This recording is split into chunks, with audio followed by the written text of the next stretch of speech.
Pertanian organik menjadi salah satu sistem pertanian yang kini banyak diterapkan di seluruh wilayah Indonesia. Selain ramah lingkungan, biaya penggunaan pupuk organik relatif lebih murah dibanding pupuk kimia. Indonesia merupakan negara agraris. Hampir sebagian besar masyarakat Indonesia menggantungkan mata pencarian kepada sektor pertanian. Badan Pusat Statistik mencatat, hingga awal tahun 2023, jumlah masyarakat Indonesia yang bekerja di sektor pertanian berjumlah 40,69 juta jiwa. Jumlah ini mengalami kenaikan dibanding sensus pertanian tahun 2013, yaitu 31,7 juta jiwa.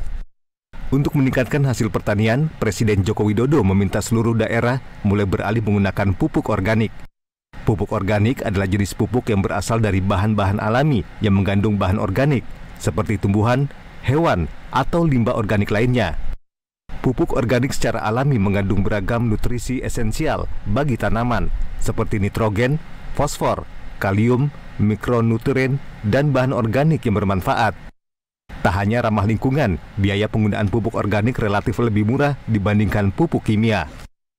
Biaya untuk pupuknya yang biasanya per hektar bisa sampai 5-6 juta per hektar, di sini hanya antara 100 sampai 500 ribu per hektar. Ini yang saya kira kalau bisa dikembangkan di daerah yang lain seperti yang dilakukan oleh Serikat Petani Indonesia, ini akan banyak mengurangi kos yang harus dikeluarkan petani dan tidak ketergantungan kepada pupuk-pupuk kimia. Tergantung pada industri pupuk kimia, tergantung pada import bahan baku dari pupuk-pupuk kimia. Salah satu provinsi yang mengawal pertanian organik adalah Jawa Tengah. Saat di bawah kepemimpinan Ganjar Pranowo, Jawa Tengah mendorong setiap petani menggunakan pupuk organik dengan takaran yang cukup. Pupuk organik yang biasanya digunakan adalah pupuk kandang yang berasal dari kotoran hewan ternak, serta pupuk kompos yang berasal dari sisa tanaman, daun, dan bahan organik lainnya.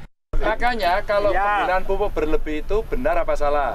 Salah. Kalau nggak dipupuk nggak lemu. Kalau penggunaan pupuk tidak sesuai dosis alias berlebih, salah apa benar? Salah. Cek dulu satu ini. Ya. Dampaknya apa nanti? Lemahnya pada merengkol ya gue, ya kering, atos, ora subur maning, unsur haranya hilang. Hingga saat ini ada beberapa daerah di Jawa Tengah yang menerapkan pertanian organik seperti Kudus, Boyolali, dan Brebes. Baik pemerintah pusat ataupun pemerintah daerah terus mendorong para petani untuk beralih dari penggunaan pupuk kimia ke pupuk organik. Dengan menggunakan pupuk organik, kelestarian lingkungan akan terjaga dan diharapkan dapat mendongkrak perekonomian di sektor pertanian. Sebastian Dimas, JPM TV, Jakarta.